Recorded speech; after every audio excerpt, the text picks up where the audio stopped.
Why do we as human beings take life so seriously?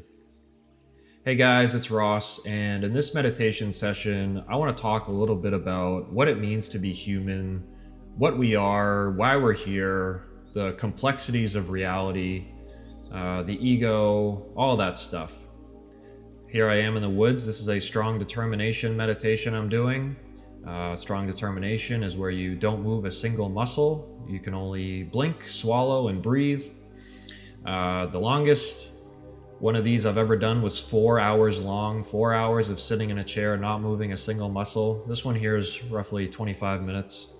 Um, yeah, I just love meditation, man. We get so caught up in this society of, the hustle and bustle, and we're always thinking 5 steps ahead. And when you get out in nature and you just get your mind really calm and you slow your brain waves down, life is just really peaceful, and life can be truly beautiful. I like the analogy of, like, there's this beautiful, incredible sunset in front of you, but there's a thick layer of fog preventing you from seeing that beautiful sunset. And that's kind of like what life is. Life is truly beautiful, but there's this thick layer of fog in front of us that's obstructing our view of it. And that thick layer of fog is our thoughts. Our thoughts really get in the way from us enjoying the present moment, the beauty of the present moment, because our thoughts are always worrying about the future, regretting the past, thinking about, what somebody said to us last week that really bothered us. And so we're really, as a species, we have a lot of trouble just being present and just enjoying the beauty and the calm, just radical intelligence of life. Life is truly the greatest mystery of all. I mean, what is life? What is this dream that we're all experiencing right now? Some people aren't even aware that they're experiencing something right now. But seriously, look around and ask, what is this? Like, what is happening right now? What is this moment that I'm experiencing? Why is there something here as opposed to nothing? And when you ask that question enough times, you start to realize, wow, like this thing is actually pretty mysterious, pretty interesting, pretty exciting. And I love doing this. I love just sitting out in the woods and just kind of getting my mind still. It's just really peaceful. It feels like I'm getting a massage sometimes. There's sometimes I get so relaxed I feel like I could fall asleep.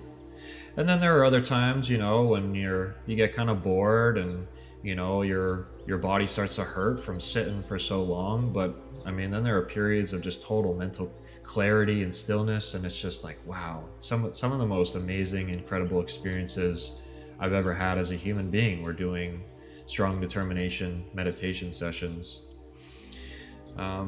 So yeah, I've always been very inquisitive. Who am I? What is life? I really started my spiritual journey back in 2014 when I started meditating, and in 2015 I discovered enlightenment. I had heard about enlightenment, and somebody on YouTube made a video talking about it, and I thought that was the most exciting thing I'd ever heard. Talking about just total bliss, total happiness, total fulfillment as a human being. I thought that just sounds so incredible. I want that. I want to experience that. I just became obsessed. And since then, I've just really been doing a deep dive into how to attain enlightenment. And I haven't been consistent every single day. I've taken long breaks, but I've never really lost sight of that vision of just total happiness, total contentment as a human being. And here at this point in my life right now in 2026, at the time of recording this video, I'm going to be 34 next month, and I feel like I'm really kind of starting to understand what enlightenment really is. It's basically the understanding that we are not our bodies. We are not these personalities that we walk around as. We're not these masks that we wear. We are this field of consciousness that is observing everything.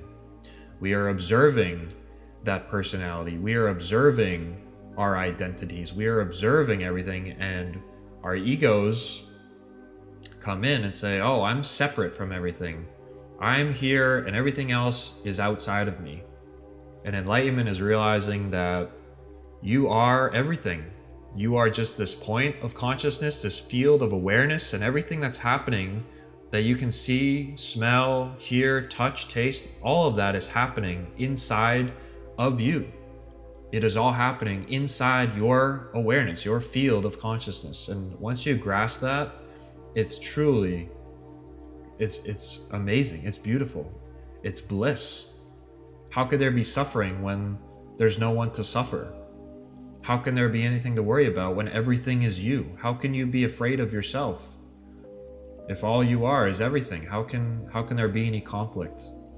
And it's just an incredible state to get in. And there's levels to it. There's absolutely levels to this. I mean, there are states where everything is so beautiful that it brings you to tears. And you know, some people I think are faster than others when it comes to meditation. You know, some people are very quick. They're very quick to understand the complexities of life. And then there are other people like myself. You know, I've been meditating now for 12 years. Again, not consistently, but I've been doing it a lot. And it's taken me a while to really understand this concept. You know, I think I understood it early on, but I didn't really grasp it. I didn't integrate it. And now I'm really seeing, wow, you know, I've been walking around this whole time thinking I'm Ross, thinking I'm separate from everything around me. But really, that's all just an illusion. It's all just, you know, thoughts are just like any other stimuli in our environment. Thoughts are just like the sound of the river flowing next to me. They're, you know, thoughts are just like the feeling of the sun on my skin. It's all just a sensation. And we buy into thoughts. We think, oh, thoughts are real. I am thoughts. I am this thinker that is thinking these thoughts. Every thought I have is true. But thoughts are just these like ghostly sounds in our head that are just there. They're just kind of like passing through like clouds in a sky. We are the sky, and the thoughts are like the clouds passing by. And once you really start to like integrate that and understand it, life takes on this whole new flavor. It really becomes like very, very interesting, very exciting, very peaceful. And that's kind of where I'm at this stage of my life. Like, I'm really starting to understand that concept. Now, I heard about enlightenment back in 2015, and here I am still on the heels of it. And, you know, it's like kind of frustrating. It's like, wow, why did it take me so long to figure this out? And it's because, you know, we've been so programmed to think that we are our bodies. We've been so programmed to think that we are these identities that we have. And that's just not true. It's just an illusion. And, you know, we live in this society filled with people, and we're constantly being pointed at and saying, hey, Ross, I need you to do this. Or, hey, Ross, can you come help me with this? Or, hey, Ross, how are you doing today? How are you doing today? The language we use is forming and creating this illusion that we all live in. When you're born as a baby, babies don't know what they are. They don't know that they're a human. They don't know what their name is. They don't know what their personality is. They don't consider themselves funny. A baby that's 1 day old doesn't say, oh, I'm smart, or I'm dumb, or I'm funny. The baby has no idea what it is. It's just this pure field of consciousness. And then just through sheer repetition, being told thousands of times what its name is and how cute it is and how sweet it is, it starts to form this belief that it is separate, that it is a person wandering through life, and everything outside of it is separate from it. And it forgets that when it was a day old, it was just pure awareness. It was in this beautiful, blissful state of just peace and contentment, just being. And so that's what enlightenment is. It's returning to that state of like being a baby and just being pure and not worrying about the future. You don't even know what the future is because you've never experienced it before. You have no concept of it. All you know is right now. And I think that's how animals live. I think animals, you know, I was in the woods the other day and I saw a frog, you know, just sitting there by the stream, and it sat there for so long, totally still. It must have sat there for like an hour. And I was like, what is that frog thinking right now? Is that frog worrying about anything? Is it thinking about the past? Is it thinking at all? Like, is it at peace? Is it worried? What is going through that frog's mind? But it just, all animals have this ability to just be super still, and they don't ever seem scared. I mean, obviously, if a predator is chasing them, yeah, sure, they're going to be terrified and they're going to go into fight or flight. They're going to run for their lives. But then, 20 minutes later, they're back to just being chill, like nothing happened. If that were to happen to a human, if we were to get chased by some giant monster, we would be running for our lives, and then weeks later, we'd still be talking about it. We'd still be thinking about it and processing it. Oh my God, I can't believe what happened to me. 3 weeks ago, 4 weeks ago, I was chased by this giant monster. It was absolutely terrifying. I'm having nightmares about it. I can't sleep. It's all I'm thinking about. I'm traumatized. And that's how we as humans go through our lives. Things that happened to us years ago still have this charge, still have this stranglehold on us. We carry around this trauma, and it's trapped in our bodies. And I've been doing a lot of shadow work over the years. I've studied a lot of Joe Dispenza. I've done his meditations, and he talks a lot about, how our personalities are basically just a habit that we repeat every single day. We might say, oh, I'm not good at earning money, or I'm, dumb, or I'm lazy. These are all beliefs that we carry with us because of some event that happened in our lives, whether when we were younger, we were told that we were dumb by our parents over and over, and then we just started believing it. We form our identities based on our past, so we're literally living in our past. When really, does the past even exist? Does the future even exist? The past is just a thought. How can you prove to me that the past happened? Seriously, where is your proof that the past happened? And you might say, well, I have this picture I took yesterday. There's your proof that the past happened. But the picture you're showing me is happening right now in the present moment. And you might say, well, ask my friend. My friend saw me at work earlier today. My friend will tell you that, the past is real. But that conversation that I'm having with your friend is happening right now. Where is your proof that the past happened? It's impossible to show me the past if all that there is right now. Same with the future. How can you show me the future?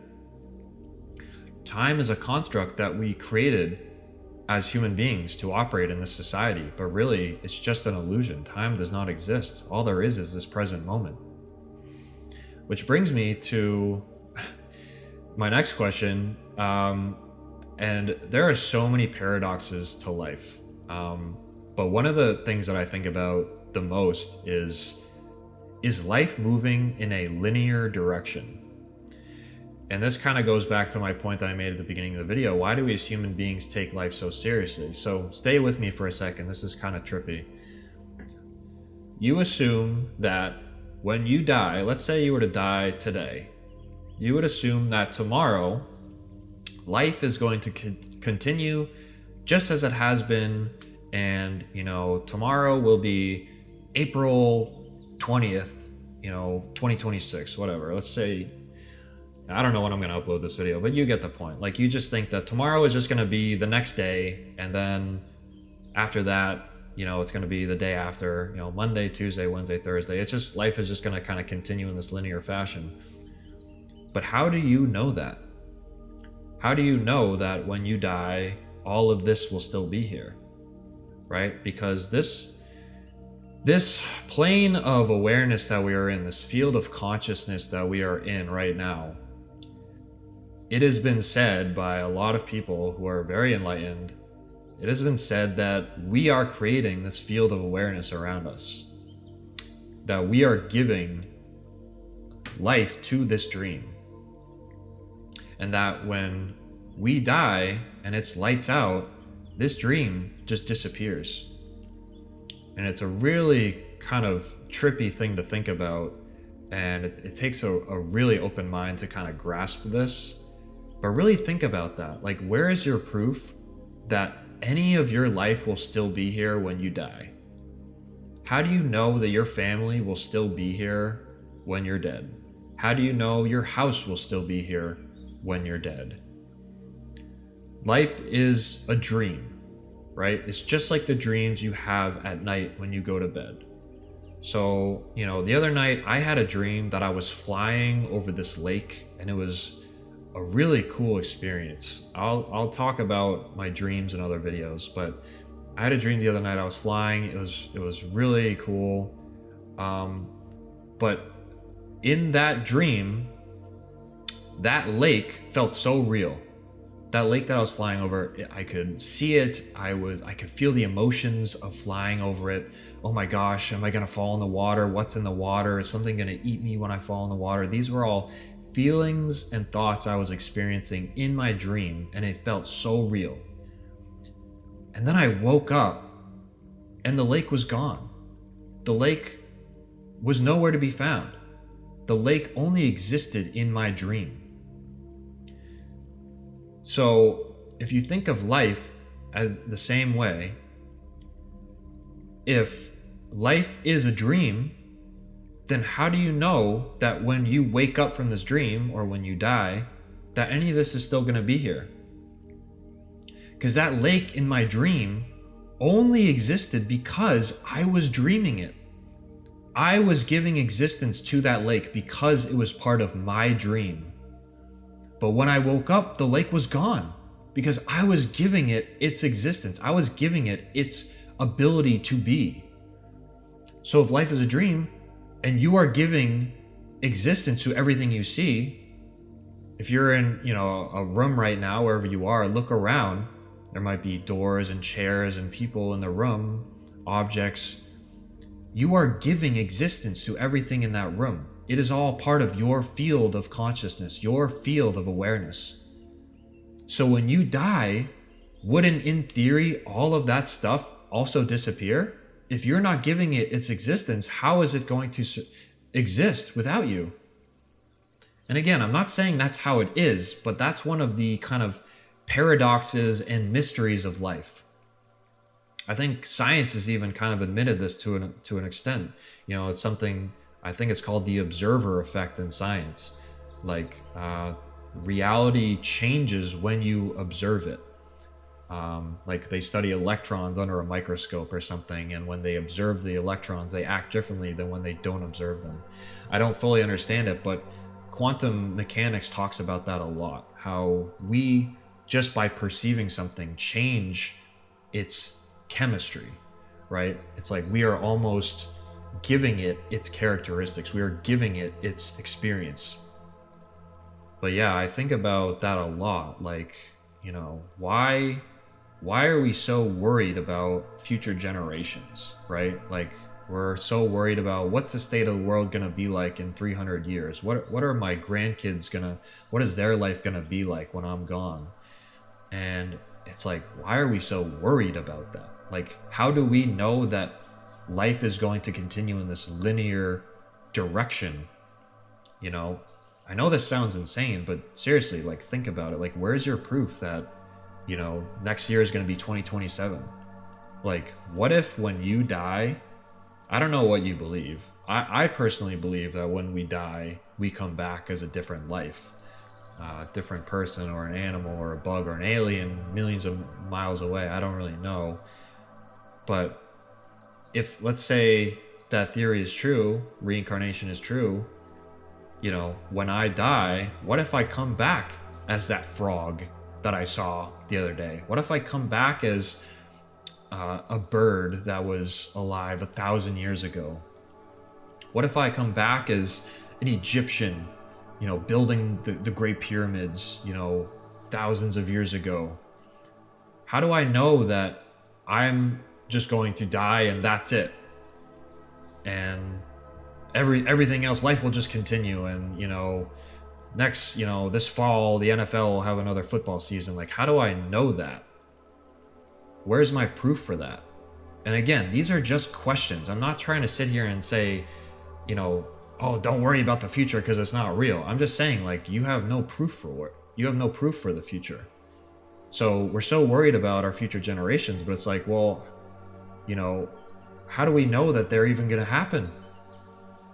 And obviously I care about the planet, dude. I really do. I care about people. I care about the human race. I think it's just ingrained in us as these human beings. Like, every species wants to survive. Every living thing wants to continue its species, and humans are no different. Except humans have this really deep thinking process that animals seem to lack. Like, we question things a lot, where I feel like animals don't really do that. But humans can ask these trippy, crazy questions, and we don't really know the answer. I'm not sitting here saying I have the answer. I'm just kind of trying to get you to think. So if that's true, though, what I'm saying, that life is not linear and we don't know what's going to happen in the next lifetime, why are we so worried about what the future holds? Why are we so worried about what's going to happen when we die? I'm just saying. I don't know. We take life so seriously because we think we are these personalities. We think we are these humans who are separate from everything else.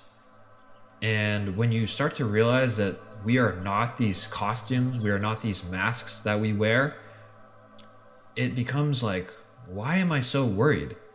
And obviously, you can't leave your house naked and, go to work with no clothes on. Like, there are consequences to living in this society.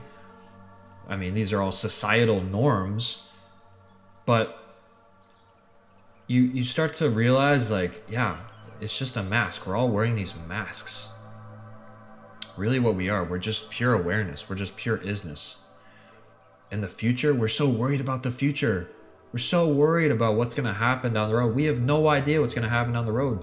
But that's our ego. Our ego is terrified. Our ego just wants constant order. It wants to just know, what's going to happen? Am I going to be okay? Am I safe? Like, am I in danger?